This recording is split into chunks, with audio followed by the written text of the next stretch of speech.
ऑगस्टची आज 5 आहे. हा 23, 24, 25, 26, 27 आहे बघा पुन्हा आणखी. म्हणजे 23, 24, 25, 26, 27 ऑगस्ट समज. पुन्हा पाऊस आहेच ना जोराचा.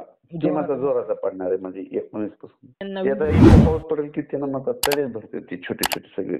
हा समज नदी, नाले, तळे, तलाव, विहिरी. तर मला सांगतो बरेच जण सगळेच जण तुम्हाला जितके आहेत ना त्यांनी सगळ्यांनी यावर्षी पाऊस कमी सांगितला होता. फक्त मी म्हणलो होतो की यंदा सरासरीची पेक्षा जास्त. सुरुवात आपला कधी अंदाज केलं होतं? पहिल्यापासून तुम्हाला सांगतो तेच आहे, एक थांबत असते एकदाच. बरं. नाही जून पेक्षा जुलैमध्ये जास्त पाऊस पडेल, ऑगस्टला थोडाफार कमी होईल फक्त आणि सप्टेंबर ऑक्टोबर सरासरीपेक्षा जास्त होईल आणि 5 नोव्हेंबरला थंडी येईल असं सांगितलेलं आहे. तुम्ही सांगितलं होतं की सुरुवात चांगली झाली की त्याचा शेवट पण चांगला नाही साहेब. मी ते वाटलं हा होतं माझ्या. हा. ओके. आणि पण एकदम असं पाऊस बंद होणारच नाही बरं का समजा. नाही समज हा तुमचं म्हणणं ऑगस्ट महिन्यात म्हणजे भाग बदलत किंवा असं तसं.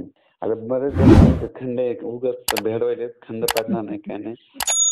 तुम्हाला एक सांगतो आणखीन हे ऑब्झर्व करा जिथे जिथे पाऊस जास्त झालेला आहे का हो तिथे हे पाऊस चालूच राहणार आहे. म्हणजे उत्तर महाराष्ट्र कोकण पट्टी हे हो पट्टा चालूच राहणार आहे आणि हे विदर्भातला पाऊस एक चालू राहणार आहे. हो हे आणखीन पण जास्त पाऊस पडणार आहे का आता याची स्पीड जरा जास्तच राहणार आहे याच्यात. हो दमा हो.